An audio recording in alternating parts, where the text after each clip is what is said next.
343 343।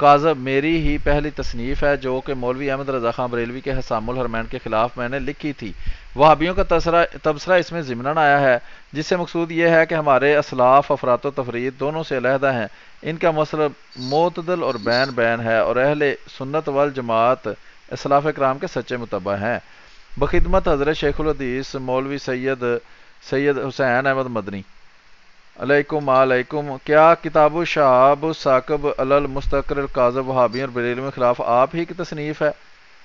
Number 2 ہے، اب بھی آپ وہی مسلک رکھتے ہیں یا اس سے رجوع کر لیا ہوا ہے؟ جس مسلک کا آپ نے اپنی کتاب میں اظہار کیا ہے اور محمد بن عبد الوہاب کو آپ خارجی ہی تصور کرتے ہیں یا متبع سنت عالم، جیسا کہ آپ کے پیر و مرشد مولوی رشید گنگوہی نے فتاوی رشیدیہ میں تحریر کیا ہے؟ کیا یہ درست ہے کہ مولوی اشرف علی تھانوی نے شیخ الہند مولوی مقتدر محمود حسن کو مالٹا میں قید کروایا تھا؟ ایک صاحب کہتے ہیں کہ مولوی تھانوی نے شیخ الہند کے خلاف گورنمنٹ کے ہاں مخبری کی تھی، اور مولوی تھانوی سی آئی ڈی کا کام کرتا تھا اور مشرکانہ عقائد رکھتا تھا کیونکہ پیری مریدی کرتا تھا۔ جی مطلب یہ اصل میں سوال کیے گئے ہیں اس سے 4، اس میں 2 باتیں دکھانی ہیں۔ ایک یہ جو سب سے آخر پہ آپ نے پڑھا ہے کہ مولانا اشرف علی تھانوی جو ہے ان پہ یہ دیوبندی ہی تھے جو کہتے تھے کہ انہوں نے محمود الحسن کو گرفتار کروایا ہے، حالانکہ اس کی گرفتار ہونے کی وجہ جو ہے وہ خود اس کی اپنی مرضی تھی، جیسا کہ اس کی دوسری تحریروں سے یہ بات ثابت ہے، لیکن بہرحال دیوبندی تھے جو یہ الزام لگاتے تھے۔ دوسرا ان کا یہ چہرہ دکھانا ہے کہ یہ کس طرح جو ہے یہ پارٹیاں تبدیل کرتے ہیں وقت کے لحاظ سے، اس کو کہتے ہیں ابن الوقت، جیسا کہ یہ محمد بن عبد الوہاب کے بارے میں ہے، اس میں یہاں پہ اس نے مرحوم لکھا ہوا ہے سوال کرنے والے نے، اور اس سے وہ پوچھ رہا ہے کہ آپ اس کو خارجی تصور کرتے ہیں یا نہیں، تو آپ بتائیں کہ آپ کی اب کیا رائے ہے۔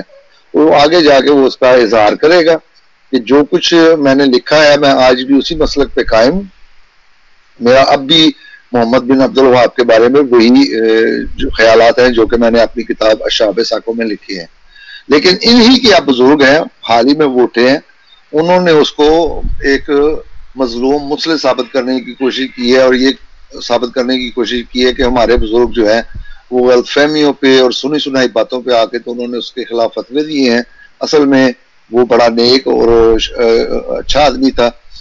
تو یہ دیوبندیت ہے کہ وہ ایک طرف اگر چاہیں تو اس طرف ہو جاتے ہیں، کیونکہ آج کل سعودی عرب میں ان کی ایک امت ہے، تو اب انہوں نے وہ کتاب لکھ دی۔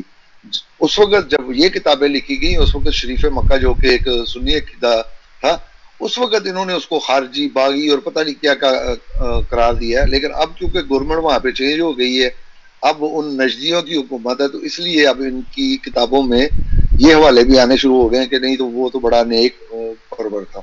حالانکہ ہم پیر مہر علی گولوا کی کتاب سے یہ ثبوت اپنے کسی پچھلے پروگرام میں دیا ہے کہ اس کا کہنا یہ تھا کہ اسود انسی اور مسلمہ کذاب کے بعد 2 اشخاص ہیں جنہوں نے نبوت کا دعویٰ کیا ہے، ایک اس نے حضرت مسیح موعود علیہ السلام کے بارے میں کہا اور دوسرا محمد بن عبد الوہاب کے بارے میں۔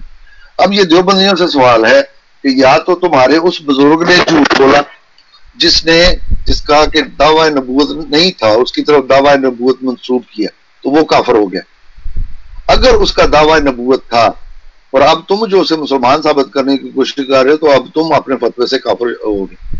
تو یہ بڑا اصل جو دکھانا تھا وہ انشاءاللہ اس کی تحریر اسی میں آگے آتی ہے کہ یہ جو الزام لگا تھا کہ کیا تھانوی جو ہے اس نے مخبری کی یا وہ مخبری کیا کرتا تھا، تو اس کا جواب آتا ہے، تو وہ ہم پڑھ دیتے ہیں یہاں پہ۔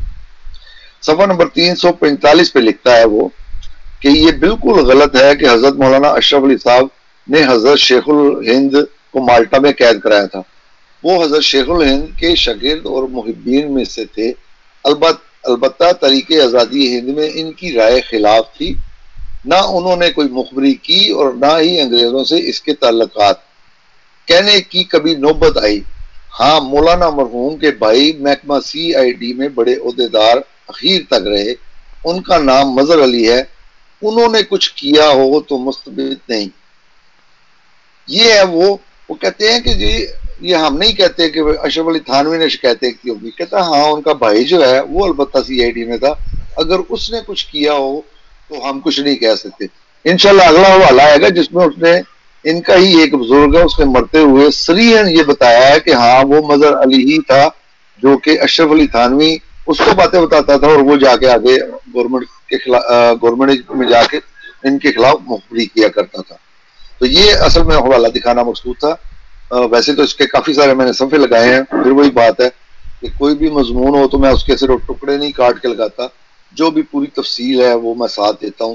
اسی طرح اسی کتاب میں انہوں نے مسلم لیگ کے بارے میں جو کچھ کہا اس کا بھی ذکر آ جائے گا. آگے صفحہ نمبر 155 پہ وہ خود کہتا ہے کہ نواب وقار الملک صاحب فرماتے ہیں کہ اگر کسی وقت ہندوستان میں خدا نہ خواستہ انگریزی حکومت نہ رہے تو ہمیں ہندوؤں کا محکوم ہو کر رہنا پڑے گا. اسی طرح وہ کہتا ہے تو وہ یہی ہے کہ انگریزی حکومت ہندوستان میں قائم رہے. ہمارے حقوق کی حفاظت تبھی ہو سکتی ہے جبکہ ہم گورنمنٹ کی حفاظت پر کمر بستہ رہیں. ہمارا وجود اور گورنمنٹ کا وجود لازم و ملزوم ہے. انگریزوں کے بغیر ہم اس قوت اور اسودگی کے ساتھ نہیں رہ سکتے. اگر مسلمان دل سے انگریزوں کے ساتھ ہیں تو انہیں ہندوستان سے کوئی نہیں نکال سکتا. یہ اس نے پھر دوسرے کا کندھا استعمال کیا ہے. یہاں پہ وہ نواب وقار الملک کے حوالے سے یہ بات کر رہا ہے کہ اس کا کہنا یہ تھا کہ ہمیں انگریزوں کی ضرورت ہے. اگر انگریز چلے گئے تو پھر ہم ہندوؤں کے رحم و کرم پہ ہوں گے اور ہندو ہمارے ساتھ بہت برا سلوک کریں گے. حالانکہ یہی بات ان کے حکیم الامت جو اشرف علی تھانوی صاحب ہیں انہوں نے بھی کی ہے. تو اس کا ذکر اس نے نہیں کیا, لیکن اس کی بجائے وہ کسی دوسرے کا ذکر کر کے تو اس کا کندھا استعمال کر کے تو اپنی بات جو ہے وہ کر رہے ہیں. تو اس لیے یہ بھی انشاءاللہ اٹیچمنٹ میں لگ جائے گا, جس بھائی نے پڑھنے ہوں گے وہ وہاں پہ پڑھ لیں گے. اگلا حوالہ ہم دیکھتے ہیں. جی اس کے بعد اگلا حوالہ ہے حیات امیر شریعت دیوبندیہ. تو اس میں ہم چلتے ہیں جی, صفحہ نمبر 91 ہے 91. اس کے اوپر دیکھتے ہیں کیا لکھا ہے. پنجاب کے پیروں سے ٹکر. پنجاب کے بعد روحانی پیشواؤں کی گزشتہ تاریخ اس قدر میلی ہے کہ اس کے گندے چھینٹے مذہب کی پاک و صاف چادر کو بھی داغ داغ کر گئے. بزرگان دین کے مزارات پر بیٹھ کر ان مہنتوں نے نہ صرف اسلام کی متعین راہوں کے درمیان گڑھے کھودے بلکہ دنیاوی جاہ و عظمت کے لیے اپنے درباروں کی رونق بھی کفر سے مستعار لی. اپنے ترہ دستار کی جوانی ترکوں کے خون سے قائم رکھی. اس کے پیچ و خم میں عرب کے یتیم اور معصوم بچوں کی آہ و بکا زینت بنی. ان کی دعائیں اور تعویذ ہمیشہ کفر کے ساتھ رہے. مقامات مقدسہ کی بربادی, جزیرۃ العرب پر برطانیہ کا بالواسطہ قبضہ اور خلافت اسلامیہ کی تباہی کے بعد 1918 میں جب انگریز کو فتح ہوئی اور بغداد کی گلیوں اور قسطنطنیہ کے بازاروں میں محو رقص تھا. ان دنوں پنجاب کے پیرانے نظام نے لاہور میں غیر سرکاری دربار کے موقع پر, جس میں پنجاب کے گورنر مسٹر ایڈوائر اور لیڈی ایڈوائر کو مہمان خصوصی کے طور پر شمولیت کی دعوت دی گئی تھی, حسب ذیل سپاس نامہ گورنر لیڈی گورنر کو پیش کیا. سپاس نامہ بظہور نواب ہز آنر سر مائیکل فرانسس ایڈوائر GCIE گورنمنٹ بہادر پنجاب. حضور والا ہم خادم الفقراء سجادہ نشینان اور علماء ما متعلقین شرکائے حاضر الوقت مغربی حصہ پنجاب نہایت ادب و عجز و انکسار سے یہ ایڈریس لے کر خدمت عالیہ میں حاضر ہوئے ہیں, اور ہمیں یقین کامل ہے کہ حضور انور جن کی ذات عالی صفات میں قدرت نے دل جوئی ذرہ نوازی اور انصاف پسندی کوٹ کوٹ کر بھر دی ہے, ہم خاک سارانے با وفا کے اظہار دل کی توجہ سے سماعت فرما کر ہمارے کلاه فخر کو چار چاند لگائیں گے. سب سے پہلے ہم ایک دفعہ پھر حضور والا کو مبارکباد کہتے ہیں, جس کے عالمگیر اور خوفناک جنگ کا آغاز حضور کے عہد حکومت میں ہوا. اس نے حضور ہی کے زمانہ میں بخیر و خبی انجام پایا, اور یہ با برکت و با حشمت سلطنت جس پر یہ پہلے بھی کبھی سورج غروب نہیں ہوا, اب آگے سے زیادہ روشن اور اعلیٰ عظمت کے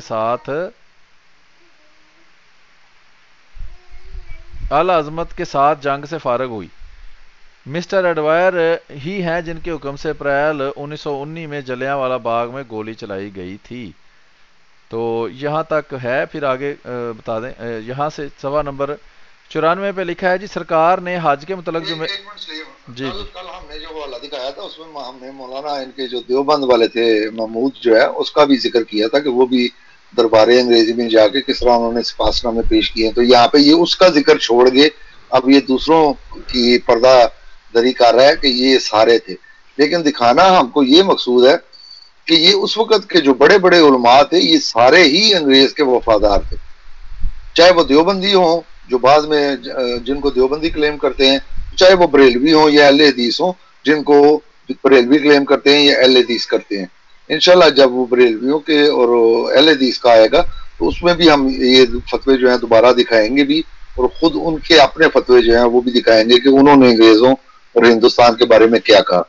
تو بہرحال جیسا کہ آپ نے وضاحت کر دی کہ یہ ایڈوائر وہی تھا جس نے جلیانوالہ باغ میں بقول کچھ کے ہزاروں جو ہیں لوگ جو ہیں ان کو شہید کیا تھا گولی چلا کے، تو اس کی یہ خدمت میں یہ پاس نامہ جو ہے وہ پیش کیا جا رہا ہے۔ جی محترم آگے۔ اچھا ایک اور چیز پھر اس کی وضاحت کر دیں کہ کل جو پیر میر علی بگوڑا جو تھا اس کے بیٹے نے جس عبارت پر دستخط کیے تھے وہ بھی کچھ ایسی ہی تھی جو یہاں اوپر پڑھ کے سنائی گئی ہے؟ جی اس سے ملتی جلتی ہے، یہ مختلف اوقات کی باتیں ہیں، یہ مختلف وقتوں کی باتیں ہیں، تو اس لیے میں نے کہا کہ اب اس نے وہ والا چنا ہے جس میں اس کے دیوبندیوں کا ذکر نہیں ہے، حالانکہ کل ہم دکھائے ہیں کہ وہ جو 8 یا 9 بڑے بڑے علماء تھے اس میں دیوبندیوں کا جو اس وقت کا بڑا تھا وہ بھی شامل تھا پاس نامہ پیش کرنے میں۔ صحیح ہے۔ تو اس کے آگے صفحہ نمبر 95 پہ لکھا ہے اس الطاف خسروانہ نے ہماری وفائیں نئی روح پھونک دی ہے، حل جزاء الاحسان الا الاحسان، ہم ان احسانوں کو کبھی نہیں بھول سکتے۔ آخر پہ لکھا ہے جب حضور وطن کو تشریف لے جائیں تو اس نامور تاجدار ہندوستان کو یقین دلائیں کہ چاہے کیسا ہی انقلاب کیوں نہ ہو ہماری وفاداری میں سر منہ فرق نہ آیا ہے اور نہ آ سکتا ہے، اور ہمیں یقین ہے کہ ہم اور ہمارے پیروان اور مریدان فوجی وغیرہ جن پر سرکار برطانیہ کے بے شمار احسانات ہیں ہمیشہ سرکار کے حلقہ بگوش اور جان نثار رہیں گے۔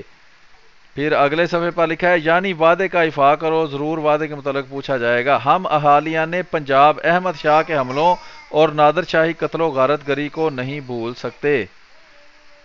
آگے لکھا ہے لوگوں کو مجنونانہ اور جاہلانہ حرکات کو نفرت کی نگاہ سے دیکھتے ہیں، یعنی جو حکومت کے خلاف کارروائیاں کرتے ہیں۔ صفحہ نمبر 97 پہ ہے کہ ہم ان کا دلی خیر مقدم کرتے ہیں اور ان کی خدمت میں یقین دلاتے ہیں کہ ہم مثل سابق اپنے عقیدت اور وفاداری کا ثبوت دیتے رہیں گے۔ آخر پہ لکھا ہے صاحبزادہ محمد سعد اللہ افسدیال شریف، سید غلام محی الدین خلف الرشید، سید میر علی شاہ آف گولڑا شریف، یہ لکھا ہوا ہے جی نام ان کا بھی، ہاں ٹھیک ہے۔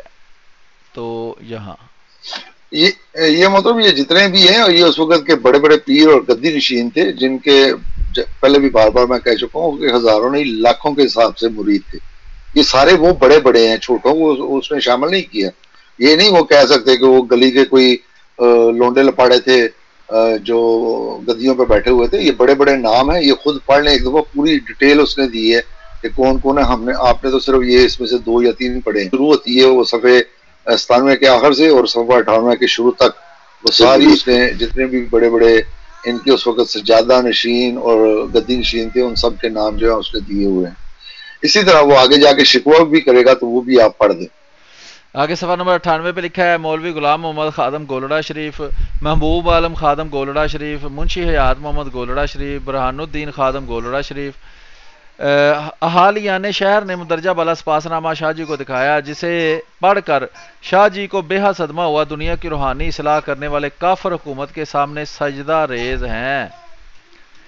چنانچہ باغ لہنگے خاں میں مسلسل 3 دن سے سپاس نامے کے ساتھ پیران اعظام نے کہا آگے اگر میں ابن سعود کی حمایت کروں تو کافر، اور تم ترکوں کے قتل پر دستخط کرو تو مومن، تم فتح بغداد پر چراغاں کرو تو مسلمان۔ ایک منٹ سلیم یہاں پر ہوگی، جی جی یہ خاص طور پہ میں نے 2 کلر میں اس کو مارک کیا ہوا ہے۔ یہ الزام لگاتے ہیں کہ جب بغداد جو ہے وہ فتح ہوا تو قادیان میں چراغاں کیا گیا، حالانکہ یہ صریحاً ان کا جھوٹ ہے جو یہ بولتے ہیں۔ یہ آپ دیکھ لیں کہ فتح بغداد پہ چراغاں جو ہے وہ کس نے کیا ہے اور کس کا وہ ذکر کر رہا ہے یہاں پہ، اور یہ بھی وہ ہے جس نے یہ دعویٰ کیا تھا یہاں پر کہ دیکھیں جی جب بغداد فتح ہوا تو قادیان میں جشن چراغاں جو ہے وہ کیا گیا۔ یہ الزام لگانے والا بھی یہ ہے، لیکن اب یہ حقیقت بیان کر رہا ہے اور ان کو بتا رہا ہے کہ یہ جو تم بڑے بڑے ہو اور تمہارے جو ماننے والے ہیں یہ وہ ہیں جنہوں نے فتح بغداد پہ چراغاں کیے۔ دوسری بات یہ ہے کہ یہ جتنے بھی اسلامی ملک جو ہیں یہ فتح ہوئے ہیں تو انگریزوں کی فوج میں تھا کون؟ یہ سوال کبھی انہوں نے پوچھا اپنے بڑوں سے؟ یہ سارے یہاں کے ہندوستان کے مسلمان تھے اس وقت کے جو ان کی فوج میں، یہ جتنے علاقے ان کو فتح کر کے دیے ہیں یہ ان ہندوستانی مسلمانوں نے فتح کر کے دیے، تو یہ تھی ان کی وفاداریاں۔ بہرحال آپ یہ حوالہ ایک دفعہ دوبارہ پڑھ دیں کہ اگر میں ابن سعود کی حمایت کروں۔ جی لکھا ہے کہ اے پیران طریقت، یہ سپاسنامہ فرنگی کے حضور پیش کر کے آپ نے اپنے آباء و اجداد کی تعلیم، ان کے اصول، ان کی روحانی زندگی پر وہ کالک مل دی ہے کہ قیامت تک یہ داغ نہیں دھولایا جا سکتا اور نہ ہی یہ سیاہی مٹ سکتی ہے۔ اگر میں ابن سعود کی حمایت کروں تو کافر، اور تم ترکوں کے قتل و غارت پر دستخط کرو تو مومن، تم فتح بغداد پر چراغاں کرو تو مسلمان، میں فرنگیوں سے آزادی کے لیے لڑوں تو مجرم، تمہارے تعویذ، تمہاری دعائیں کافر کی فتح کی آرزومند رہیں، اور میں سلطنت برطانیہ کی بنیاد اکھاڑنے کے در پہ رہا۔ تم نے انسانوں سے زیادہ کتے اور سوروں کی قدر کی اور گناہ کو، یہ کتے اور سوروں کس کو کہہ رہا ہے جی یہ؟ یہ انہی کو جنہوں نے یہ اسپاس نامہ پیش کیا۔ ہاں ہاں ہاں، اور ان کو اگر حضرت مسیح موعود علیہ السلام نے اپنے شعر میں اس طرح کے الفاظ استعمال کیے تو کہتے ہیں نہیں جی نہیں، یہ تو انسانیت سے بھی نیچے انسان چلا جاتا ہے ایسے لفظ استعمال کر کے۔ اور گناہ کو جی ثواب کا درجہ دیا، تمہاری قبائیں خون مسلم سے داغدار ہے۔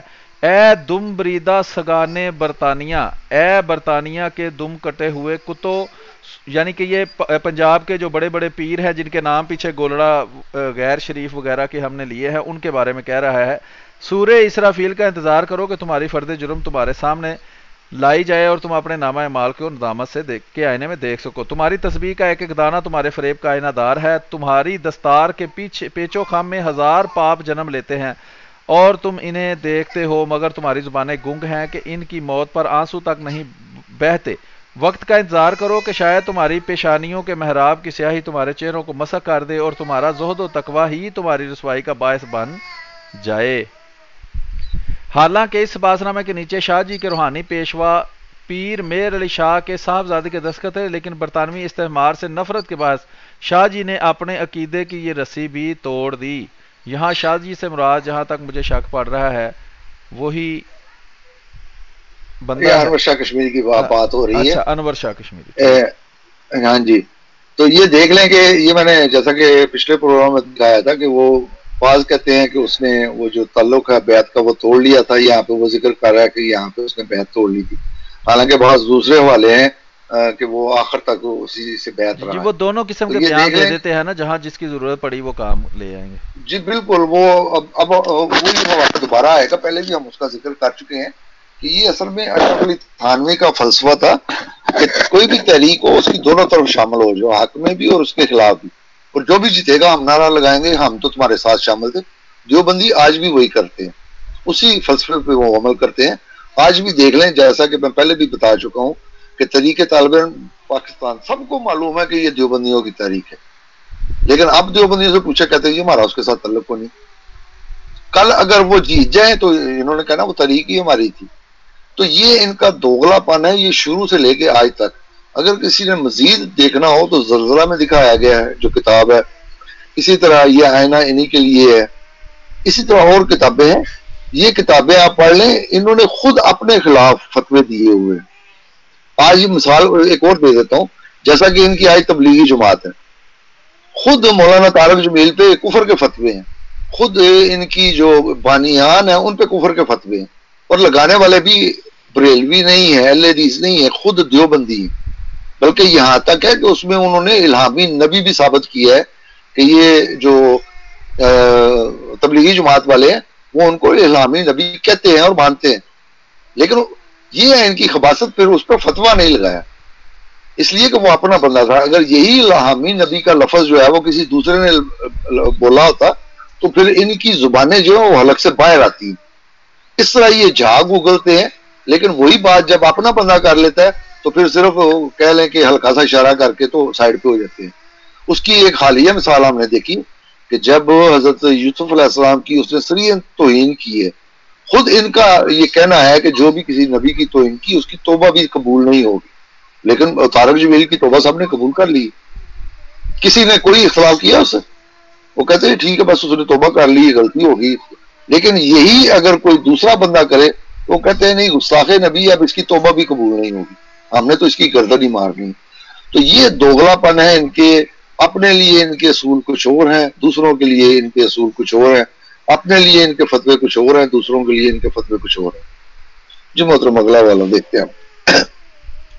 جی اس کے بعد حوالہ ہے انعامات رحمان، بتفیل و بحرمت مولانا فضل الرحمان گنج مراد آبادی انعامات رحمان کتاب کا نام ہے۔ اس کے آگے صفحہ نمبر 36 کے اوپر ہم چلتے ہیں، وہاں لکھا ہوا ہے کہ لوگ اچھا اس نے حضرت قبلہ کی خدمت میں لیفٹیننٹ گورنر 2 مرتبہ آئے۔ پہلی مرتبہ کی آمد کو تقریباً 50 برس ہوئے۔ اس آمد میں غالباً چودھری صاحبان بھی ساتھ تھے۔ اس نے آپ سے پوچھا ہماری سلطنت سے آپ خوش ہیں؟ فرمایا ہاں خوش ہوں۔ تم نے سڑکیں بنوائی، کچہری عدالت بنوائی، پخانے بنوائے۔ پھر پوچھا آپ کسی بات سے ناخوش بھی ہیں؟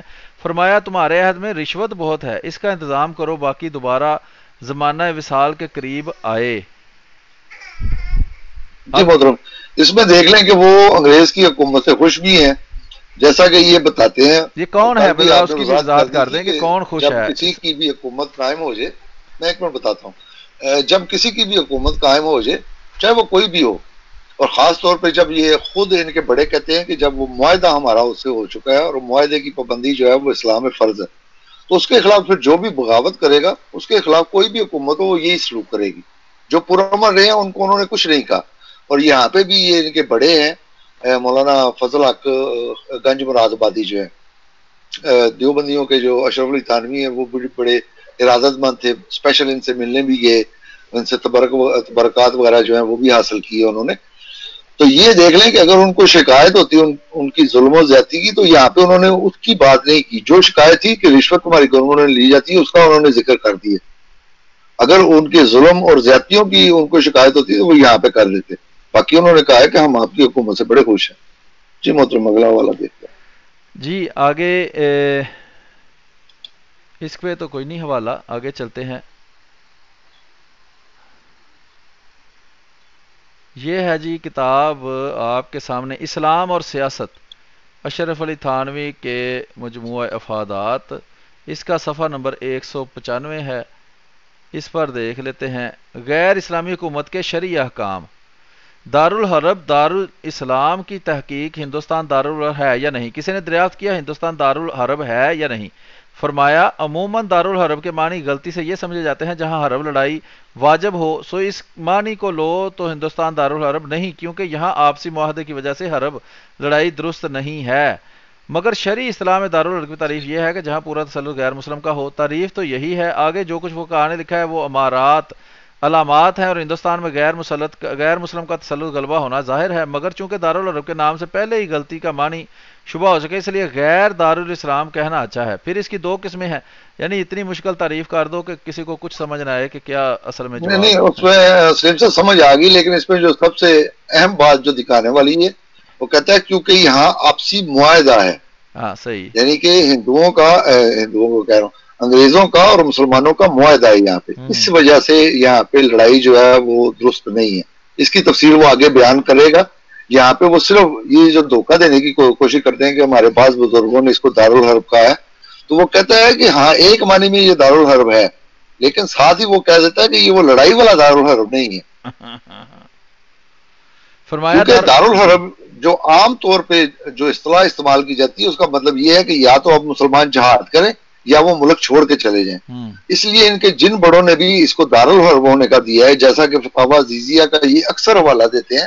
مطلب فتاوی عزیزیہ کبھی کھول کے ان کے بڑوں نے پتہ نہیں پڑھی بھی ہے کہ نہیں پڑھی، اس میں بھی اس نے جو دارالحرب قرار دیا ہے تو وہ سود کی وجہ سے یا جمعے کی فرضیت کی وجہ سے دی ہے، یا اسی طرح کے دیگر بعض معاملات ہیں ان کی وجہ سے دی ہے، جہاد کی وجہ سے اس نے دارالحرب قرار نہیں دیا۔ یہ وہ وضاحت ہے جو یہاں پہ کر رہا ہے کہ دارالحرب سے عام طور پہ لوگوں کو یہ غلط فہمی ہو جاتی ہے کہ جہاں پہ لڑائی کرنا مراد ہے، وہ کہتا ہے یہ ان معنوں میں دارالحرب نہیں ہے۔ جی محترم، آگے ہم دیکھتے ہیں۔